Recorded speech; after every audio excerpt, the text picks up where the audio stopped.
పాదయాత్రలో మేము తాలిబుట్లు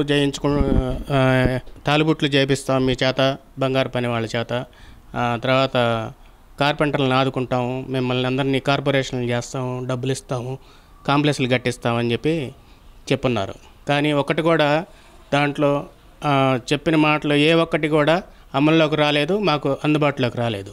పోయిన ప్రభుత్వంలోనేమో బీసీ కార్పొరేషన్ లోన్లని, ఈ కిట్లు, సామాన్లు అన్నీ ఇచ్చారు బీసీలకి, మా వృత్తి సామాన్లు. ఈ ప్రభుత్వంలో ఇస్తామని చెప్పారు, ఏది లేదు అసలుకి. పని చేసుకోవడానికి అంతంత మాత్రం ఉంది. కరెంటు బిల్లులు కూడా ఇంతకుముందేమో 200, 150 వచ్చేది, ఇప్పుడు 700, 800 వస్తుంది ఒక పని చేసుకునేదానికి షాప్లో. ఎలాంటివి అందలేదు. బీసీ కార్పొరేషన్ తరపు నుంచి కానివ్వండి, ఏ కార్పొరేషన్ నుంచి అయినా సరే అందలేదు. ప్రభుత్వం వాళ్ళు లోన్ ఇస్తానని చెప్తే మేము డైలీ వేజ్ పనికి వెళ్తూ 3,000 రూపాయలు కష్టపడి సంపాదించి డీడీ తీసాం సార్. డీడీ తీస్తే వాళ్ళు రసీదు ఇచ్చారు ఎంఆర్ ఆఫీస్కి వెళ్ళిన తర్వాత. రోజు రేపురా ఎల్లుండ్రా రేపురా అని హౌసింగ్ బోర్డుకి వెళ్ళి అక్కడ సామాన్లు ఇస్తానంటే వెళ్ళాము, ఎవరు ఇవ్వలేదు మాకు. మేము డబ్బులు కట్టి 4 సంవత్సరాలు సార్. 5 ఏళ్ల లోపల మాకేం రాలేదయ్యా.